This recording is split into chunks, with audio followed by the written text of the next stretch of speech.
Morning, everyone. So glad to see you. Welcome again. Wow. Take a look at somebody next to you, or in front of you, or behind you. Just connect with somebody, eyeball to eyeball, and tell them, you are the light. Come on, loud. You are the light. And say to them, I am the light. And respond, yes, you are. You are a beautiful being of light. And you are in my heart. Thank you, thank you, thank you. So it's Memorial Day weekend. And there's actually, I don't tell many jokes because I usually screw them up. But there is one I think I can tell okay. And it has to do with Memorial Day in a sense. So it's a Christian church, and this little boy's out in the foyer area, and he's looking at some photographs of people on the wall. And the minister comes toward him and says, what are you looking at? He said, I'm looking at the photos of these people. Yeah, move my purse and just let her sit there. Thank you. So the little boy says, well, I'm looking at the photos of these people. And he said, who are they? And the minister said, well, they're people who died in the service. And this, we know what the service means. Anyway, the little boy says, he said, which one, the 9 o'clock or the 11? Oh, well. At least I didn't mess up the line. All right, so it is, I know. The way I do it, which is so horrible, it's the laughter in itself, right? So, so anyway, it's Memorial Day weekend, and so it's a time to remember all of those. It was created to remember those who passed away in the service, in service to their country in that particular way. And I always think it's a time to also remember those near and dear to us who have passed away. So that's what we're going to do during this service. First of all, I just want to mention a couple of things. First of all, that reading, the Native American reading, I love that reading, and I want to be real clear. There's one part of it that I don't agree with, but I like the rest so much I kept it, was that we are born complete and whole. We don't have to reach puberty, and have initiation rites in order to be whole and perfect. We are born that way. As Matthew Fox says, we are all original blessings. And I love that, because some of us, how many of us in this room, were raised with the idea that we were born in original sin? Who besides me was raised that way? Oh, not too many of you. Well, that's good. It's just a few of us. Anyway, there are a lot of people in this country and beyond that were raised that way. And so we want to know that we are beautiful, individualized expressions of the One, that we are spirit that's taken on form, that the essence of you cannot be seen. In fact, I was listening to some scientists and to Greg Braden and different people, because I like to listen to all that, because our teaching works with that really well. And they were saying, as many of us know, that our bodies are composed, of course, of atoms and molecules and cells, and atoms are 99.909% empty space. And molecules are 98 something. I don't know why they're heavier than atoms. I can't figure that out because they're made of atoms. But anyway, and cells even are basically empty space. So think about that, even scientifically, that we are mostly empty space. And of course, what we know in our teaching is that we aren't empty space, that space is divinity itself. I like to think of spirit sometimes as the great no thing out of which everything emerges, out of which everything is created. And so basically, even scientifically, it looks like we're very dense, right? And do you sometimes feel dense in your body? I do sometimes. And so, and the reality is, we are light. Thank you, Margaret, and thank you, Julie, for the opening song, I Am Light, because that's who we really are. And so this is a good time to remember that. It's a good time to remember the light that we are. It's a good time to remember that those of us who have transitioned, which is our word we use for death, those who have gone before us into the next dimension of life. And by the way, did you know there are at least 25 dimensions? I heard that too. See, I like checking all this stuff out. But anyway, yeah, that those who have gone before us to the next dimension of life were all basically light as well.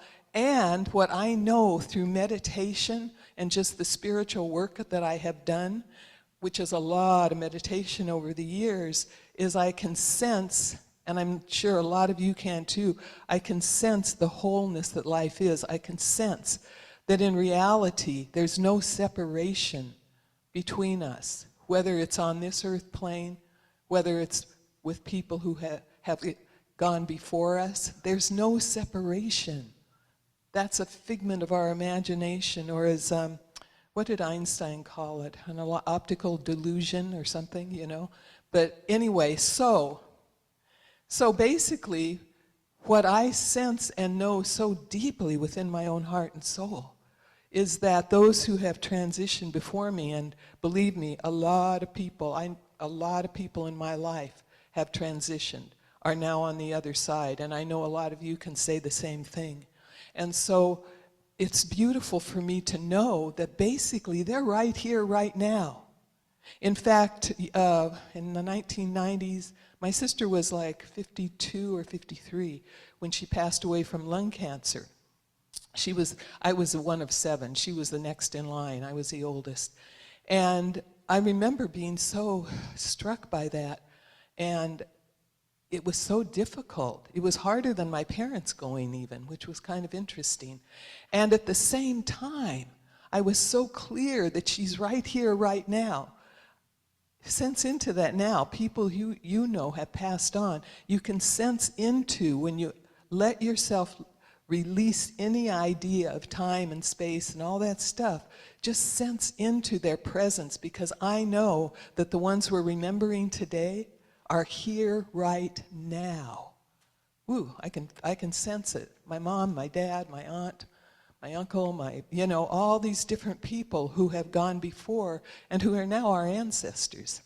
And I always want to bring in the ancestors too, and the blessing, because they're still with us. They're still blessing us in every moment. They are with us. They have not, a spirit cannot abandon or forsake us. Our ancestors can't abandon or forsake us. We are indelibly, indelibly connected because we are the one. We are the one. And so I implore you, if you aren't having a sense of that, meditate, get still and listen to what within you wants to tell you truth. Not some religious truth. I'm not talking about religion here, because we don't, as Reverend Michael says, we don't teach religiosity here. But what we talk about is spiritual reality and seeing beyond all of the dogmas, all of the isms. We see beyond all of that to what's real and true and eternal. So each one of us, as well as each one of those who have gone ahead of us to the next dimension, each one of us is born of light. Each and every one of us. Gosh, I was going somewhere with that, and I have to confess I don't know where I was going, because I'm not the one who chooses all this, by the way. I write down ideas, and then whatever comes, comes. So it's remembering that even death cannot separate us. In fact, after my sister passed, it was very interesting, because in a sense, she was closer to me than when we were in physical appearance together, because she lived a distance from me. And so there was always that sense of distance. Now I feel it's like, and there never was a distance, really, in the infinite presence that each of us is. And yet, in physical form, I could feel, I have to call her, or I have to go see her, or I have to whatever. She's right here right now, and I'm real clear, and she always was. See, everybody that you know is with you right here, right now, whether in this dimension or the next, because we are primarily spiritual beings, made of the infinite. And what do we say? One of the spiritual principles that most religions teach, not all of them, because, but most of the major spiritual tradition, is that spirit, God, whatever name you have for this one, is omnipresent, present everywhere, in and through and as all of creation and beyond in every dimension of life. And so that presence cannot help but be with us all the time. It is us, it's being us. Wow, this is interesting. It's wanting to go somewhere I'm not sure I know to go. But anyway, this presence, I get too transparent with you all sometimes. But this presence that is within, in a sense, well, in a very real sense, and this is something I knew, but I think something just clicked in more deeply, is I am within you, you are within me. And I know I've said that many, many times. You are within every single person that is, no matter what dimension of life. That every single person that is within each one of us. And so when I'm in that awareness, in that sense of that wholeness that we all are, and that each one of us is so important, we're so cherished by the infinite, we're so cherished by each other at the soul level. Sometimes, I know, sometimes we have our stuff, we get irritated with each other or whatever, but you know, at the soul level, we're in love with each other.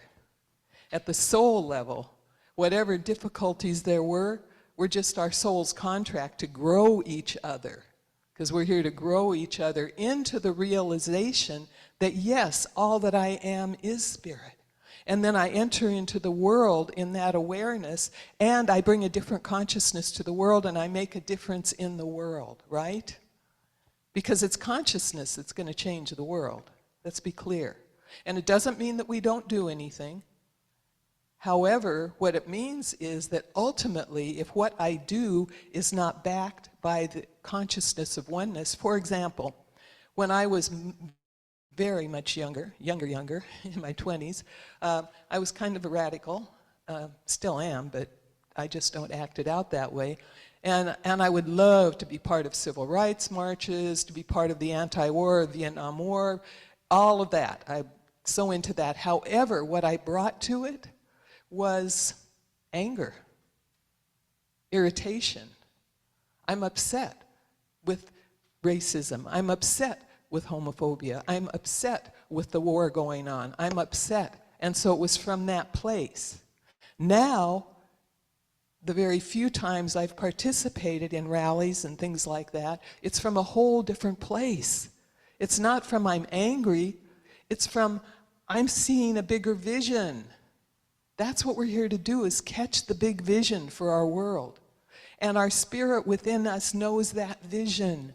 It knows it really, really well.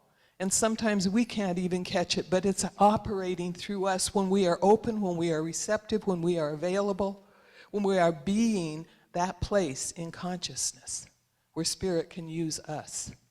Spirit is always operating through us as us. So, that was a whole different place than I intended to go with this. And I'm very aware that I want to leave time for what I want to do next. I'm trying to think, is there anything else I really wanted to say? Nah.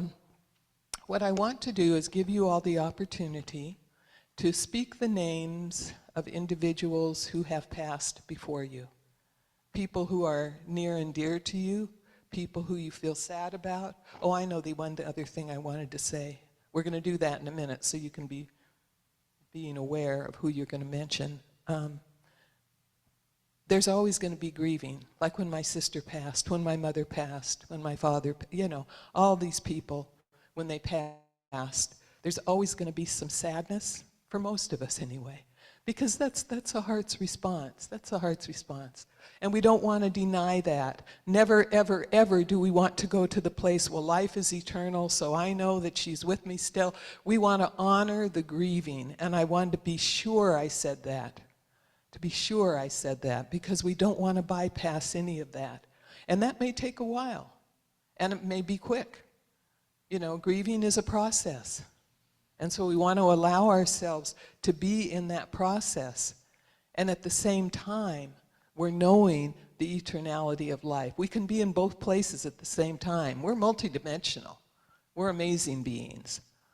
And so just remember, give yourself place to grieve. And sometimes what we do when we don't want, when we might not even know that we don't want to grieve, sometimes what we do is we get real busy. We just get real busy doing things. Well, I'm going to do this, I'm going to do that, I'm going to whatever. And what you want to do is give yourself space. So today, as we're remembering loved ones, if sadness comes up, good.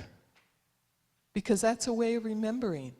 I remember Susan Brecker, who used to be my assistant down at Agape and who is still at Oakland CSL. We did the pastoral care ministry together. And one day she said to me, I think it was after my sister died, she said, you know, grief is like a warm blanket that covers me. You know, that grief gave her the space to just melt into it, to just feel the sadness. Nothing wrong with sadness. Absolutely nothing. It doesn't mean that we don't believe or whatever. That's BS, an old belief system. So, I just wanted to be sure I said that, because I don't want you walking out here saying, well, life is eternal, so therefore, whatever, la la la la. So, all right, so what we're going to do now is I'm going to give you the opportunity, just be with this for a moment as I'm explaining, to stand. If you want to sit, that's fine too, but to speak the name or names of individuals who have touched you deeply and who you want to remember today, and who you want to put in this vortex of love and prayer. And after you mention the name, I'm inviting you to mention one quality. I know many of you could go on and on and on, but one quality that person exemplified in their life. One quality that you admire about that individual. Okay? All right. I'll start, just because I can be the prototype here of how to do this. So I'm remembering my mother, Barbara Claire Brill, and she exemplified faith. I'm remembering my father, Marty Brill, who exemplified humor.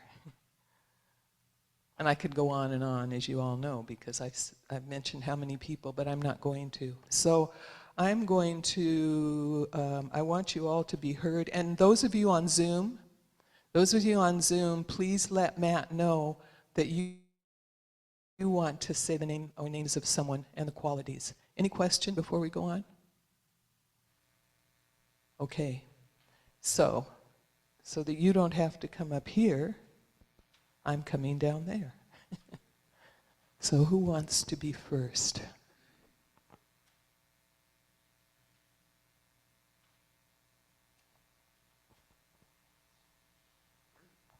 Hi, good morning. I've lost a lot of people this year. I'd like to talk about my dad, who is Doug Garrett, who had great humor and a wicked laugh. I miss that laugh. My mom, who was the quality of just pure love around her. My sister, Nancy Hadley, who was an amazing artist and just a great friend.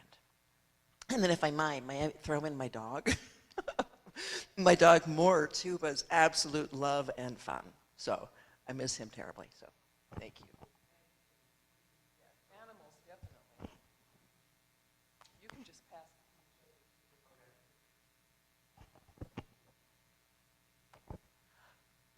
I want to remember my father, Lyle Edwin Binder, who who passed at a very young age. At 37, I was 4 with 5 siblings, and he was a loving provider. My aunt Shirley, who was like a second mother to me, and she just represents unconditional love. My Aunt Judy, who gave me my first camera and turned me on to photography and really sparked the love and interest that I was. Just, again, another example of unconditional love in my life.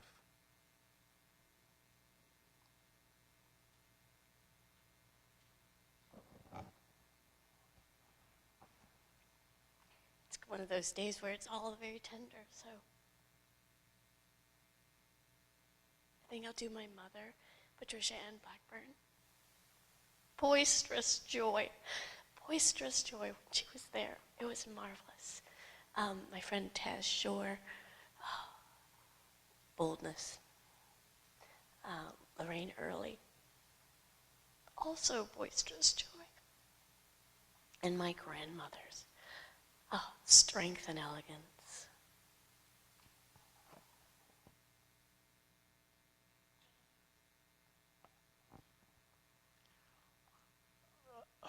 I'm honoring my father, Bud Eccleston, and he had just a very, he was a quiet person, but just emanated love and unconditional love.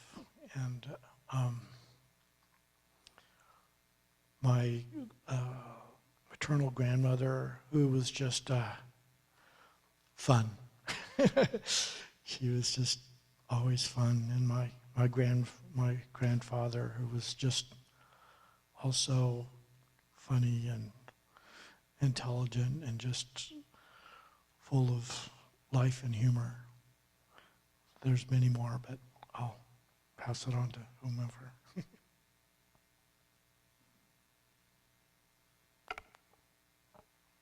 I want to honor my dad, Al Preisendorf, and he always took care of the practical things of taking care of the family.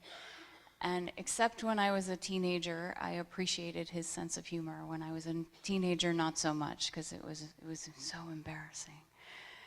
And I want to honor both my grandmothers, but in particular my grandmother Lily Preisendorf, and she has a lot of depth and is a lover of the earth and plants and animals, and I really appreciate that about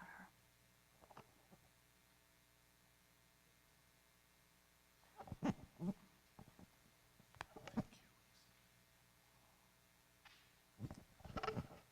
I'm honoring my mother.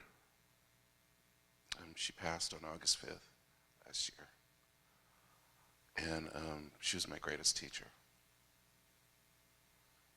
And there's another one of my greatest teachers right there. So that's saying a hell of a lot about my mom. And I just realized doing this spiritual work that she was unconditional love. And that's not all that common. And I never, in my 59 years that I lived with her, felt that this woman didn't love me to the core of my being. And that's why I call her my greatest teacher. So God bless you, Mama. You're alive in my heart. And everything you taught me, I embody to others. Because she not only loved me unconditionally,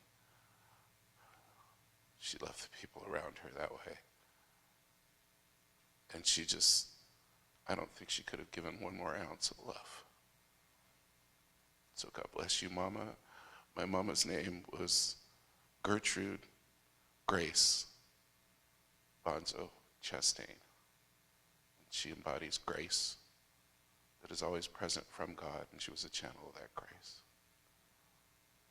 And thank you for what you're doing today.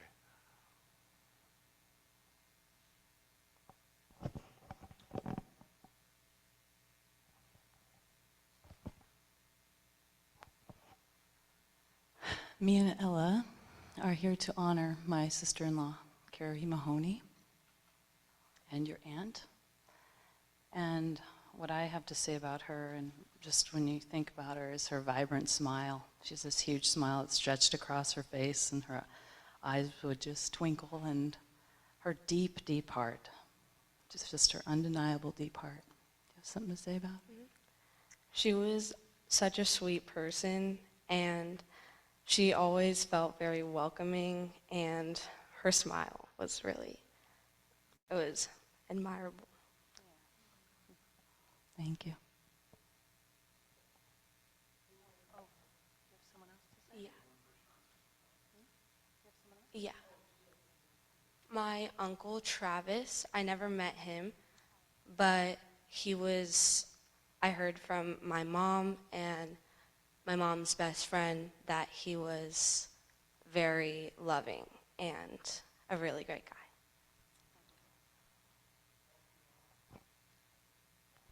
Don, thank you for retrieving the Kleenex. All right, anybody else? Yes.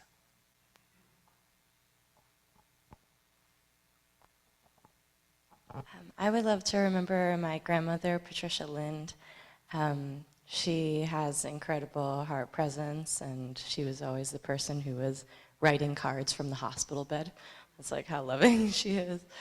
And yeah, I'd also love to mention the names of my other grandmother, Florence, and my grandfather, Emilio, and my dog, Whiskey, and oh my gosh, I'm drawing a blank on my other dog, but I can see him, and he's here. Thank you.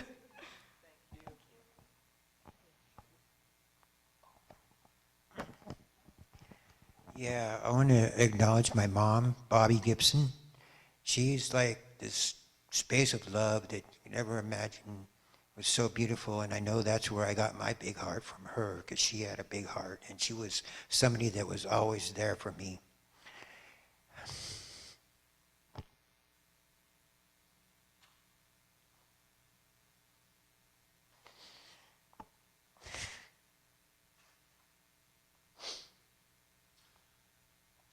I'm having a hard time speaking now because I just want to acknowledge my sister's little dog, Lily,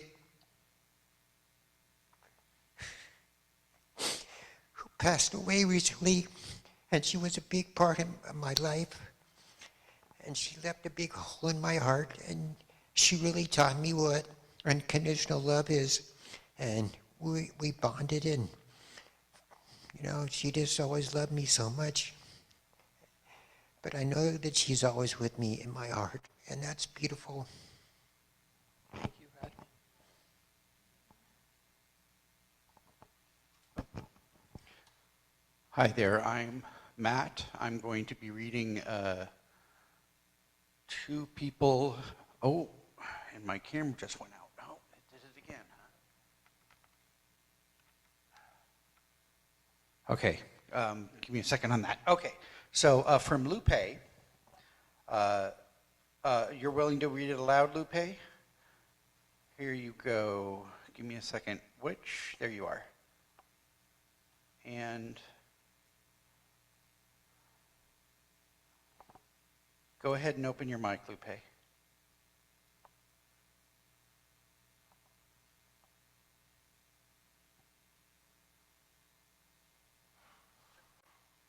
Did that work? Can you hear me? Yes. Okay, sorry about that. Yes, I would like to honor my student Amadeo Alvarez Jr. He was my kindergarten student. He tragically died in a car accident last month by a man that was driving 90 miles per hour drinking. And I would just like to honor this beautiful little boy who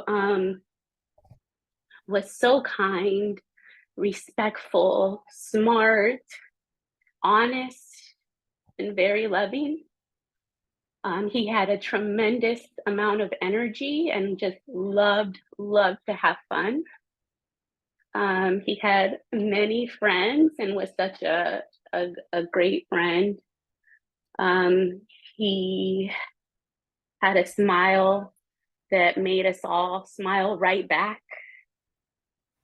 And though his physical presence may be gone, his spirit will forever remain in our hearts, guiding us with his love and light. Rest in peace, little angel. Thank you. You're welcome. Thank you. Maureen, would you like to open your mic?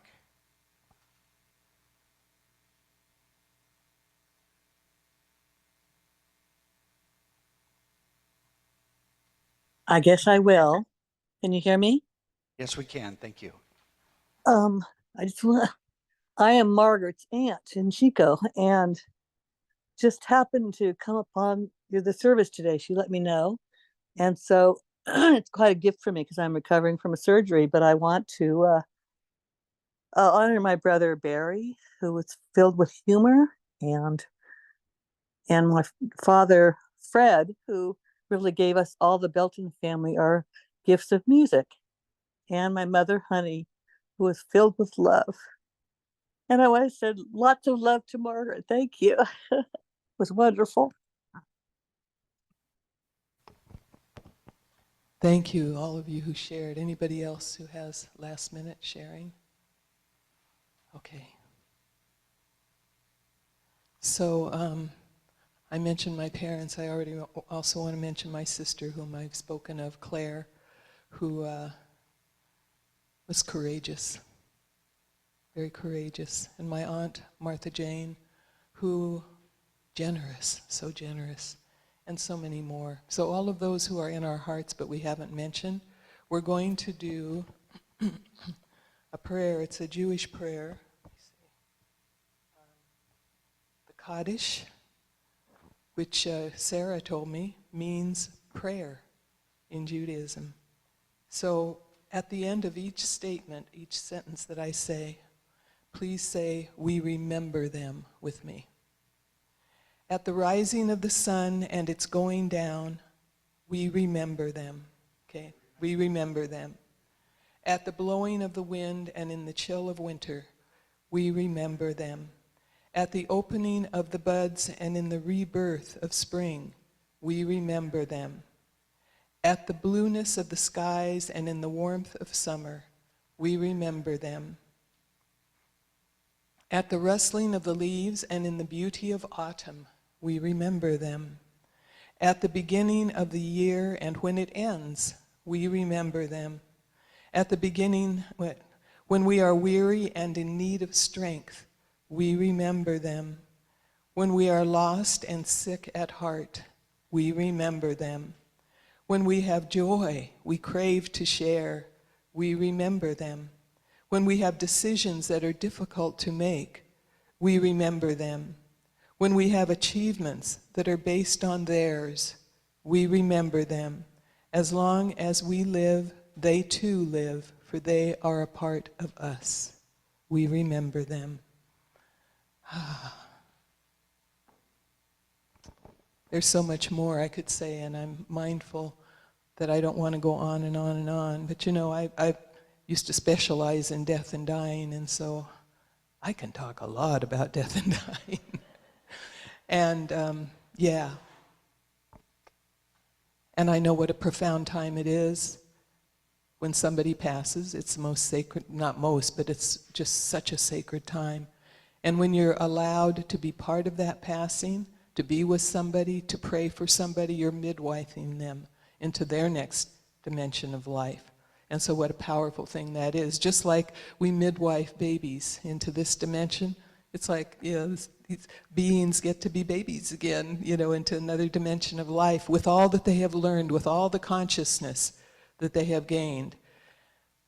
All right, I think I need to stop now. So I have so much I want to say. However, Robert, why don't you come forth? I'm going to start the prayer, and Robert's going to complete it. I also want to put into this vortex right now a young person, millennial, who died recently. Her name was Firefly. Anybody here know of her? You know her. Olivia Walter. Yeah, she had been pretty non-functional, brain dead and so forth for about a year. And she did just make her transition last week. And so I want to presence her in this room. Beautiful, beautiful, light-filled young being that gave so much to the world. So we remember her as well. All right, so I invite us now to close our eyes or do whatever is comfortable when we pray.